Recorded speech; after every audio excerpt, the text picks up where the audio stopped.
به تماشاوان هجه و ویژه حزین دلال ام جاره کدن به برنامه آخوه یا بیرا ویژه به هورنم ام وی جاره استانبولینم وکه هنجیر زانن استانبول به میلیونان کردجین جبر وی چنده جی خباتین ویژه و چاندیتین مشاندن مروفکی هجه و دلال یکو و کارند مشینه جی نویسکار و وشانگر رزدار مولید آیقوچه امی ایرو هم دربار خباتین ماموسته مولید یه زمان یه ویژه‌ای و وشانگریه ده هم جد دربار تیکلیا ویژه و دیرو که رامان خواه بوره پار و بکن بله ماموسته مولید هنگلی بخیر هاتن برنامه آمه ناو خیره ده به دستپیکه ده از همو تماشاوان سلاف دکم هونجی بخیر هاتن استانبولی بله ساوی ناو خیره ده بن ماموسته وکی ام دزانن هم بسالن کار زمان و ویژه دمشینم گلو تشتی کو بری و دای خباتین کردی و ویجا کردی هندکارن به کرتاسی به تماشاوان مرا پارو بکن.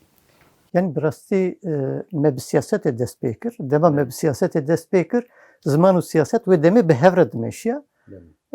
پشتی کو آزادی ولات درکت شخوا ایدی بری مهنک نیونانیوی سیاست و گریا زمان. پشت ده سال 2000 در استانبول انستیتو کردی استانبول کورسک بکر بجبو ماموستین کو ماموستیا فرمی دکرن. ام 45 ماموسته بیشتری خباتان بون. پشتی و خباتین زمان دست بکر و مشیا بردام کرد. آلیک سیاست آلیک زمانجی سیاست. هذا قريداين. وقتی ام زانن دم که دریج ده و دنوا خباتین تفجیر از زمان و پرورده کرده جیگرد. هندکارن و سربوریه به کرتاسی مرا پار بکن. دستپیکی ده کورسین می نه هب کورسین می هبون یکشی استانبولی و کورس زمانگین فرمی ده کورس استانبولی ده من ده hemen demede mamostetiya zmenci kir. Pişti ev kurs hat girtini ez derbasi enstitüye bum reveberiye enstitüye bum. Be reveberiye enstitüye ve gredayı mekhabat TZP Kurdi da destpekirin. Peve kadar mı? Pişti me Kurdi dervekir le Ahmedi. Bu yavayı me dest be xebatê TZP Kurdî kir û xebatê TZP Kurdî ne tenê li Amedê li hemû gelenperiya Kurdistana Bakur û li Tirkî belav bû. Xebateke baş bû. Em hêvî dikin spas merhaba. Mamûste wekî em dizanin we dîwarê hîndekariya zimanê Kurdî de jî kedeke mezin daye. Ez bawerim hetan hewe bi hezaran şagirdên Kurdî perwerde kirine. Hûn dikarin wê serbûriya xwe jî bi kurtasî parve bikin. Dedi min gotu bu sala 2000 pişti sala 2000 peve grede iş em begeriyan bajarê ku me mamostetî dikir melwir dest be ew kir kursa zaman kir yani kemze de me çi dizanim bu ew me dest be kir pişte deme zatim İstanbul'ê dedi min dîsa gotu bu du kursa fermî de min berdam kir pişte li enstitüyê me berdam kir û me astê kursan wê demê li enstitüyê bi hev re amade kir pişte hînkar pêvajoyê hînkaran heye خبات هینکران جی می 11 ماموسته برنامه هینکران درست بشه هوالان وان برنامه وقت پرتوک آماده کرد. باورم و او بس ندید جبر و دمک شونده و خواهید نوا کاری و شانگریه. ام دکارن درباره پیواژوی و شانگریه و دا چند آگاهی بستینه. براستی پشتی خبات انستیه من خبات خواهی زمان جدمشان براستی. پشتی امجور قطعاً yani جبر کو قطعاً belki peyvek ne rast beji medes be qadek dinkir emwer be bejin be ve greday me khast em khabatin khoyin jaliye kurdi veji çapıkın jber ku ve deme ve şankhane gelek kim bu me khast bi wari deji em khabatek be meşinin minu khunav altun be hevre me ve şankhane are vekir u des be khabatan kir برهمن ما بپرانی هم با بگرستی نودی زده تر بکردینه هر چقدر که این ترکیجی هنر جبر که امجدهی نکن نوازمانن هر چقدر که بنده همه ترکی بیشی مجارین و کردوارن باورم کردوار دربار مجارین دیروکا کردستان لیکولین سرویجی و هر وکیدن yani em biviyay bibejin kesi ku nivîsîne an Kurdin an ser Kurdan nivîsîn em ver bibejin ve hatta niha çend Pirtûk beşandine geldi. Hatta nasıl çeli zedetir me Pirtûk weşandiye. Pirtûkên me hema bigre di her mijarê de hatî weşandin. Em bêjin romanê, çîrokê, helbeste, lêkolînê, li ser zimanê hemû xebatên dû warî de me weşandiye. Kêmasiya me jî em bibêjin wek rexne em bibêjin. Ji aliyê zaravê di milkî ve me yek pirtûkek çap kirî ev jî kêmasiya me ye em lê bar nexwe Dem hêvîdarin ji niha pê de di wê mijarê de jî yê pêngavên nû bênavetin. Xebatek me amadeya niha em ê çap bikin di demek kurte. Her çiqas ku em zêdetir kurmancî be jî em ê li ser Kirtikî an jî Kirmanckî an jî Dimilî jî bixebitin. Ji ber ku ew cuda cuda nav li xwe dikin, ji ber wê sedemê jî em ê dîwarê de jî xebatan bimeşin ji Ewropayê ve. Demam lêdin hêrin we hîndekarî û weşangerî tenê nekiriye. Di heman demê de we gelek berhemên Kurdî jî hem amade kirine hem çapkirine. Em hat xwazin derbarê berhemên we de jî bi temaşevanên xwe ra çend agahiya parve bikin. Dema em lêdin hêrin gelemperî derbarê hîndekariya ziman da ye. Hinek ser rê zimanin. Em bêjin we dîsa kovareke zarokan derxistiye. Em dixwazin hûn derbarê we de hinekî me agahdar bikin. Em vê dikarin dest pê bikin belê. Ev xebata min bi rastî ya yekemîn ev e di Enstitûya Kurdiya Stenbolê de me çap kir û erê ya yekemîn em dest pê bikin. Ev ji bo zarokên dibistana seretayî ya sinifa yekemîn ji bo hînkirina xwendin û nivîsandinê ye. Rêbaza ku niha li Tirkiye di dibistana da tê bikar anîn me divê pirtûkê de cara yekemîn ceriban. Piştre wê demê ev bername nû bû me jî zêde ewk nekir. Piştre me wê xebatê berfirehtir kir. Bi vê xebatê berfirehtir kir. Me wek vê xebatê carek din ji nû ve çap kir. Ji ber ku em dixwazin ne tenê ji bo mezinan ji bo zarokan jî di heman demê de xebatê bimeşînin. Hema pê ve girêdayî me xwest ji bo ku zarok hînê ziman bibin perperok derxist di perperokê de hem ev beşa yekemîn e ev jî ya duyemîn e ez aha nîşan bidim me xwest em bi reng û ew ê erê bi vê awayî rengîn xwendin û nivîsînê bi zarokan bidin hînkirin qet nebe ji zarokan re jî divî warî de bibin alîkar. Em bawerin niha zarok gelek spaziyên xwe ji we re pêşkêş dikin. Spas em dixwazin heke sûdek me gihîşt be wan em pê bextewar dibin kêfxweş dibin bi rastî. Belê. Piştre wê demê ferhengên tedî dibêjin hin kes dibêjin yê berîkê em dibêjin ferhenga destî em wer dibêjin. Min û xûnav altûn me bi hev re amade kir ji ber ku wê demê kêm bûn di vî warî de xebat. Me xebatek bûye awayî amade kir di wê serdemê de. Ev xebat bi rastî kurteya hemû rê zimanê ye. Kurte ye. Çima me bi vî awayî amade kir? Me xwest hem herkes bikare bi awaya Kurt û kurmancî rê zimanê hîn bibe hem jî bikare bi xwe re bigerîne. Pêsankirina hînbûyîna rê ziman e heman demê. Kurteya hemû mijarên rê zimanê te de hene û kurteya rê zimanê ne. Yani ez ne çîrok nivîsim min berê jî gotu. Em dikarin ji we re bêjin çîroknûz jî ji ber ku we pirtûkeke çîroka jî nivîse me bi xwe jî xwandiye bi rastî jî min acîband gelek xweş e. Spas malava. Yani demek min çîrok jî ceriband. Yani ez nabêjim ez çîrok nivîsim dîsa jî dibêjim. Lê me ceriband îdî nirxandin. Hevalê xwendina de nirxîn ez dikarim ne bêjin jî em ji we re dibêjin çîroknûz jî. Spas malava. Mirov dikare hem karê rê ziman bike hem çîroka jî binivîse hem jî romanan jî binivîse. Spas malava. Bêjin mala we ava xebatên we yê jin ha pê de gelê hûn dikarin hinekî parve bikin wisa bi kurtasî projeyên we yê nû hene. Erê ez van jî bidim nasîn zêdetir beşa min mamostetiye ji bo hînkirina zimanê Kurdî ji ber ku gelek hevalê me nikarin biçin korsan biçin ewan min xwest di mal de kesî ku bixwaze Tirkî hîn bibe Kurdî bi Tirkî Kurdî hîn bibe ji ber ku bê mamoste hîn bibe min sê heb xebat amade kirî ev yek ev ya duyemîn e yek jî di vî warî de jî hin xebat hene lê ev hinek din berfirehtir e rasterast rêbera axaftinê û têkilî girêdanê ye xebateke berfirê he me xwest em di vî warî de jî sûdê bidin. We rêbazeke gelek baş bi kar aniye ji ber ku Stenbolê gelek Kurd hene Kurdî baş nizanin bi riya Tirkî em bêjin dikarin Kurdiyê jî hîn bidin. Yani bi rastî em naxwazin gelê me zimanê xwe bi zimanek din hîn bibin lê em mecbûr dimînin. Rast e ji ber şert û mercan. Şert û mercan em mecbûr dimînin. Ji ber ku piraniya wan bi Kurdî jî nizanin rast bi Kurdî bê mamoste nikarin hîn bibin. Ji ber üstê me jî di hemû cîhanê de ev rêbastê ceribandin me jî vê rêbazê ceriband. Em hêvî dikin ku mesûd da vegerîn. Projeyên we yê ji niha pê de ji îro pê ve jî dîsa beşa min wekû hûn jî dibînin ziman e hînkirina ziman e bi rastî çiqas em bikirtin ew jî nirxandina hevalan e nirxandina nivîskaran êdî duwar de tiştek nabêjin. Dîsa xebatên min dê li ser ew ê berdam be. hinkirina ziman niha ev kartên hinkirina ziman dibêjin. Belê. Ew xebat hema qediya ye di demê Kurd de bi kurmancî hatî amadekirin qediya ye. Yek jî bi rastî me ceribandinek din amade kir ferhengek biçûk ya herî biçûk mirov bikare wek ew jî di destê xwe de bigerîne. Wek pêlî stok di destê xwe de bigerîne. Xebatek me ya bûye ew jî heye. Niha dîsa beşa vê xebatê ya duyemîn li ser yek nivîsiye ya duyemîn niha li ber destê min ez amade dikim.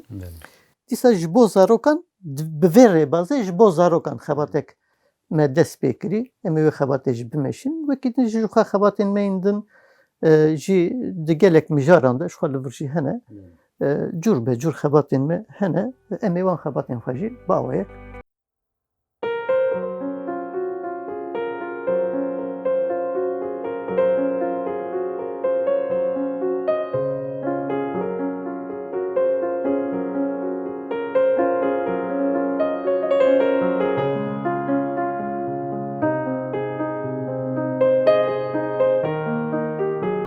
Belê bînerên hêja mijara me ya îro jî têkiliya di navbera wêje û dîrokê de ye.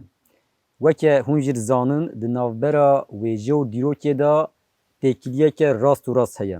Em ê niha vê têkiliyê bi rêzar Mevlûd Awkûş re were parve bikin.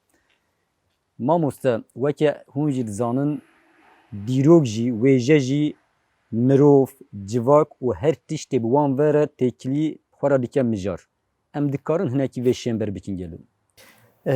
Bi rastî mirov dikare tiştek biyawî bêje ji ber ku wêje ji nava jiyanê derketiye, ji nava dîrokê derketiye mirov dikare bibêje wêje berhemek an perçeyek jiyanê an dîrokê ye ji ber ku dîrok bi xwe ji xwe bingeha çavkaniya wêjeyê ye. Dema em îro lê dinêrin li ciyana xwezayî dinêrin, li xirabreşkê dinêrin em dibînin ku jiyan û wêje bi hev re jiyaye.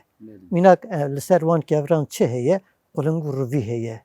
Yani gelek nivîsên ku îro jî tên bi kiranî nêzî wan nivîsan hin nivîs hene. Ev jî tê vê watê heke nivîs bi vî awayî be wê demê wêjeya devkî jî mirov dikare bibêje bi dîrokê ve girêdayî di jiyana gel de xwe bicih kiriye ji ber vê sebebê jî mirov dikare bibêje ku wêje û dîrok bi hev ve girêdayî ne. Wêje jî perçeyek dîrokê ye, dîrok çavkaniya wêjeyê ye. Dîrok wêjeyê bi xwe re afrandiye. Belê. Dema em lê dinihêrin her rû jî çavkaniya xweş mirovan digirin. Ji civakê re digirin. û di heman demê de jî bi her mijarên ku bi civak û mirovan re têkilda digirin. Wê demê em dikarin ferq û cudahiya di navbera wêje û dîrokê çawa bînin ziman. Yani cudahiya di navbera wan de dîrok ji hebûna xwezayê heta îro berdewam dike û bi mirovan ve girêdayî jiyanek hatî afrandin û bi mirovbûna mirovan ve girêdayî jî dîrok dest pê dike di bingeha xwe de. Her çi xwast ku îro em li dîrokê dinêrin gelek dîrokzan dîrokê ji serdema dewletbûnê vir ve digire lê di bingeha xwe de berê dewletbûnê bi sed salan jiyaneke ku dewletbûnê ava kirî bingeha dewletbûnê ava kiriye jiyaneke xwezayî li wir heye. Xirabreşk ji ber wê sedemê mînakek gelek giring e. Cudahiya wan çi ye? Cudahî dîrok afrandiye, dîrok hemû tiştan di nav xwe de hewandiye. Wêje jî wê dîrokê tiştê ku di dîrokê te hatî jîn wek berhem derxistiye holê. Yani mirov dikare bi vî awayî bibêje lê bingeha xwe dîsa ji jiyana xwezahî digire ne ku ji dewletbûnê dest pê nekirî berê dewletbûnê dest pê kirî û dewletê jî yani em bibêjin ew sazîbûna dewletê jî vê ji bo bingeha xwe ji bo xwe bikar anîye. Belê. Ji aliyê nivîsandinê, ji aliyê anîna zimên ve em dikarin cudahiyeke çawa di nava we de binirxînin. Weke em dizanin dîrok tiştên heyî li gor lêkolîn û vekolîn zanistî tîne ziman lê ez bawerim sînorên wêjeyê hinekî dî berfireh in. Heta mirov dikare bêje wêje sînornenas e. Mirov dikare diyalektikeke çawa di navbera we de bîne ziman. Bi rastî dema em îro li dîrokê dinêrin û li wêjeyê dinêrin wêjeya yekemîn bi mîtolojiyê dest pê kiriye wek hûn jî dizanin. Mîtolojî ne di serdema dewletbûnê berê dewletbûnê dest pê kirî mîtolojî ji ber ku mîtolojî çi ye? مرۆڤ تشتێک و xwe negihandî tiştê ku di hişê xwe de zelal kirî lê di jiyanê de nedîtî hin jiyanê xwe li wan bar kirî hin em bêjin qehremaniyê xwe li wan bar kirî egîdiyê xwe li wan bar kirî û ji wan jiyaneke nû afirandî jiyaneke nîv xwezayî nîv nexwezayî afirandiye mirov dema li van dinêre bi rastî di navbera wan de ji aliyê nivîskî ve ji xwe berê devkî dest pê dike piştre derbasê nivîskî dibe divê navberê de ew jiyana ku di dîroketê hatî jîn di heman demê de di wêjeyê de jî cih girtî lê belê wêje hinek din ji jiyana ku di dîroketê hatî jîn wêdetir hinek din berfirehtir û bi afirandina hiş û mejî hinek din tiştê nû jî bi xwe re afirandiye û derxistiye holê lê bingeha xwe dîsa ji tiştê dijî digre an jî hatî jîn digre Belê ji aliyê bedevkariyê wêje em bêjin tiştekî çawa lêbar dike. Mînak bidim bû yereke dîrokî hatiye jîn dema ew bi zimanekî xwerû tê vegotin wekî em bêjin belgenameyekê tê vegotin. Lê wêje wisa nake. Wêje ji milê honandinê ve em bêjin raçandinê ve risinê ve hinekî dû cudatir digire dest. Em dikarin hinek li ser vê mijarê bisekin. Ya bi rastî ji xwe ji ber wê demê em dibêjin wêje yani wêje bingeha wêjeyê ew e tiştê ku hatî jîn hinek jî bi zimanek wêjeyî bi neqişandinê bi hin tiştan lê barkirinê bi hin tiştan lê zêdekirinê bi hin tiştên ku nehatî jîn jî lê zêdekirinê carek din ji nû ve ji bo ku hin kes jê sûdê bigirin bi awaya kêfxweşî bixwîne ji nû ve hatî amadekirin û hatî nivîsîn an jî hatî vegotin ji ber ku wêje dema em bêjin ne tenê nivîskî ye wêjeya devkî heye wêjeya nivîskî heye ji xwe wêje berê bi devkî dest pê kiriye piştre bûye nivîskî ji xwe wêjeya nivîskî ji bingeha xwe ji wêjeya devkî digre bingeha xwe piştre bi awayek nivîskî hatî nivîsîn lê belê em lê dinêrin wêjeya devkî jî hîn di nava gel de ew xwezayiya xwe û wê vegotina xwe ji serdem bi serdemê hinek din nûjen dibe nûjentir dibe û carek din ji aliyê gel ve li gorî wê serdemê carek din tê vegotin. Yani em niha lê dinêrin wêjeya berê bi awayek mîtolojîk an jî em bêjin bi awayek stranwarî hatibû vegotin lê di nava demê de ew tiştên ku mîtolojîk di nava demê de çi bû bûn roman bûn çîrok bûn helbest bi awayek din derket pêşberî me. Em îro gelek em bêjin daneyên dîrokî di ber hemên wêjeyî yên ku li gor wê demî hatine nivîsandin dibînin. Mînak destana Gilgameş, em bêjin tabletên Sümeryan yan jî wekî we gotê em bêjin ew çîrokên bi devkî, zêmar, gotinên pêşiyan evar tev em bêjin qala mijarên dîrokî dikin. Lê hewce nabînin ku em bêjin bi belgeyan wan raxin ber çavan ne wisa? Yani helbet wêje her çi xwast ku xwe bi belgeyan ve girê bide jî bi awayek wêjeyî wan ve dibêje. Mînak em bibêjin divê romanê de serdema medan hatî vegotin erê xwe spartî çavkaniyan lê belê bi zimanek wêjeyî wek roman hatî amade kir. Dîsa em bibêjin divê xebatê de em bibêjin çanda gel hatî nivîsîn lê ew çand çawa hatî nivîsîn bi awayek wêjeyî carek din zêmarên wê demêne, stranên wê demêne, devokên wê demêne, gotinê pêşanî wê demêne hemûyan bi awayek wêjeyî ji devê gel hatî girtin dedî me got an nivîskî an jî devkî û bi awayek wêjeyî hatî amadekirin. Ji ber wê demê mirov dikare vê tiştî bêje rast rast ji xwe heke belge li wir bê nivîsîn bê ew kirin ew dibe pirtûkek dîrokî lê heke wek roman an jî wek çîrok an wek lêkolîna çandî bê amadekirin ew jî dibe beşek wêjeyî beşek din yani mirov dikare bivî awayî binirxîne ji xwe di romanê de rast rast wê serdemê ve dibêje lê ne wek dîrok wek roman wek ku we jî got bi nexşa wêjeyê bi rêw rêbazên wêjeyê carek din tê nivîsîn tê amadekirin lê dîsa wê serdemê ve dibêje. Belê em dikarin bêjin wêje di heman demê da di navbera dîrokê û îroyîn de wekî em bêjin celebekî vegotinê wekî pirekê ye. Mirov dikare wisa binav bike. Yani em niha dema Yani bigorin wek mînak bidim em bêjin em îro dijîn em dîrokê dijîn û îro em bêjin mijareke civakî di nava wêjeyê de Taysî. Ev jî boy siber rojê dibe belgenameyek. Yani dibe belgenamek, bavayek wêjeyî dibe belgenamek. Çav eminak em bêjin destanên Kurdî hene. Dema em destanên Kurdî dinêrin bi 100 salan berî hatî nivîsîn, hatî amadekirin. Lê îro eman destanan bi awayek din ve dibêjin. Em li stranek dengbêjiyê dinêrin, bi salan berî hatî jîn û ew bi awayek dengbêjî hatî gotin ne nivîskiyê jî. Bi devkî ye lêbelî nehatî ji bîrkirin. Em îro dema wan stranan ji guhdarî dikin. Em ji wê dîrokê Sûdiyê digirin. Wê serdemê çi bûye? Duê stranê de derbas bûye, duê strana dengbêjî de derbas bûye, an di destanên Kurdî de derbas bûne.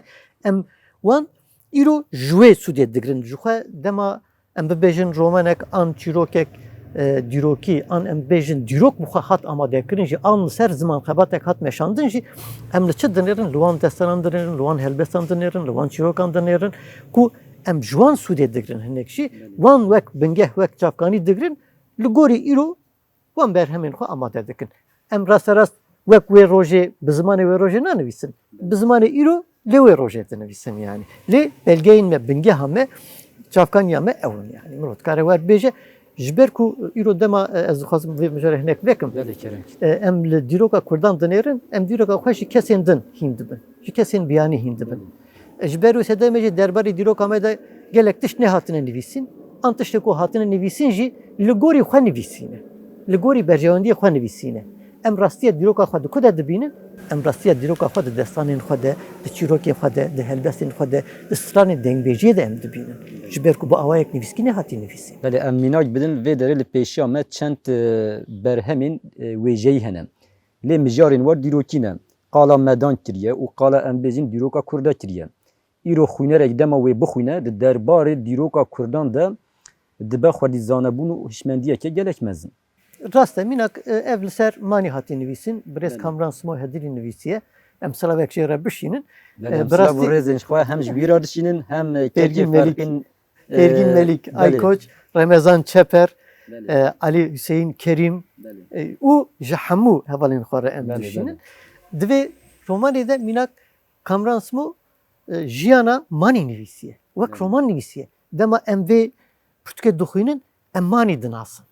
Hem ji aliyê dîrokî ve hem ji aliyê hişmendiyê ve hem ji aliyê bîr û baweriyê ve. Helbet di encama gelek lêkolînên dîrokî hatiye raçandin ne wisa? Helbet. Ji ber ku dema mirov wê dîrokê nizanibe lê nekole ji hin berheman Sûdiyê nekire mirov nikare vê berhemê amade bike. Ji ber ku divê tu bizanî ku mînak ev berga li ser jî dîsa ew e.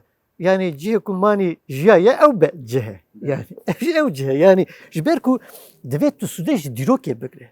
Bê dîrok ev xebat nayê meşandin. Dîsa em bêjin ev serdema medan e. Piştî em bibêjin ji xwandina împaratoriya medan.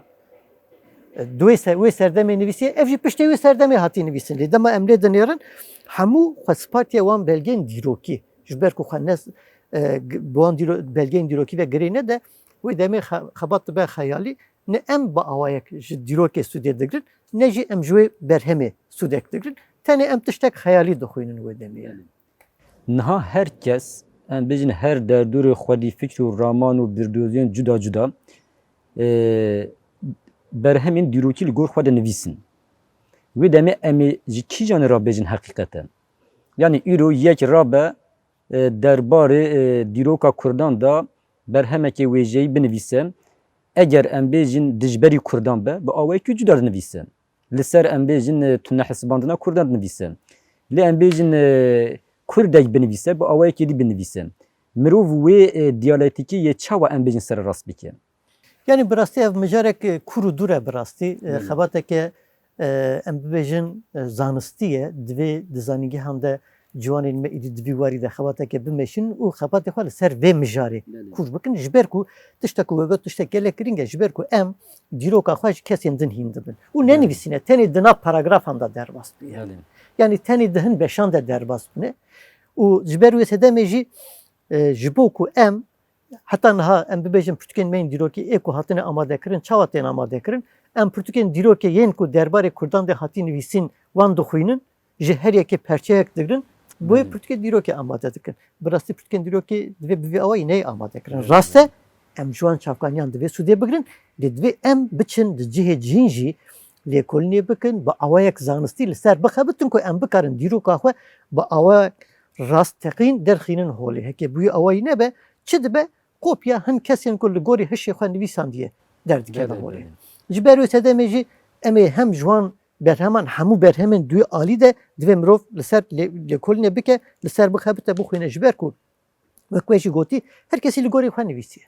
Dema tu li gorî berhemek an du berheman tev bigerî li gorî hişmendiya wan li gorî nêrine wan tu wan xebatan amade dikî lê heke tu hemû berheman bixwînî lê bikole û bûyî awayî biçe li cihê heyî li stranan ku stranên me ji ber wê sedemê yê dengbêjiyê giring e li destanan li çîrokan mirov temaşe bike guhdarî bike bûyî awayî hin tiştan amade bike wê demê rastî derdikeve holê. Yani mînak em dibêjin gela wanê dîrokek wî heye hatî nivîsîn lê dema em li gela wanê denêrin di tiştê ku hatî nivîsîn de zêde Kurd nexuyaye.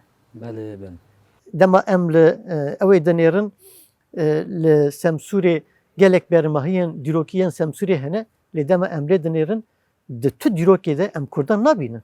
Ma gelo Kurd li wir nejiyane. Wê demê pirsgirêkek heye. Çavkaniyê ku hene jî behsa Kurdan nekirine ku Wekî encam em dikarin bêjin herçi qas gelek berhemên wêjeyî wek mijar em bêjin bi dîrokê ve têkildar hatibine nivîsandin jî divê çawaniya wê dîrokê jî bê vepirsîn. Yani eger em bêjin dîrokeke rast nebe ji aliyê serdansan de hatibe nivîsandin wêjeya wê jî li gor wê çew dibe. Ji ber wê çendê jî dîroka gelan divê çawa gel binivîsin wêjeya gelan jî ya azadîxwaz divê li gor belgenameyên wê dîroka gelan benivîsandin mamoste. Yani divê ev mijar hinektin ve be ji ber ku yani dîrok nivîsîn Em bi kurtasî tiştek mijarek giring e bi rastî em bi awayek cuda li dîrokê dinêrin lê dîrok nasên ku heta niha dîrokê nivîsîne bi çavek din lê dinêrin ji ber ku li gorî berjewendiyên dewletên xwe an jî li gorî berjewendiyên desthilatdarên xwe amade kirine li gorî wî jî dîrokê teşe girtiye divê em ji wan dîrokan jî sûdê bigirin lê belê divê em li gorî xwe ji bo gelan ji bo berjewendiyê gelan ji bo dîrokeke rast a gelan derkeve holê divê ji nû ve ev dîrok bênivîsîn bê amade bêjin kirin heqîqetê de derbas bikin. helbet. Mamoste em ji bo parvekirinên we gelek spas dikin. Spas Gelek sağ bin, mala we ava be. Mala we jî ava hûn bi xêr hatin ser sana Hêvî û baweriya me ew e ku hûnê di xebatên xwe yê jin hew pê de jî bi awekî serkeftî encamên gelek baş bigirin. Spas. Gelek spas.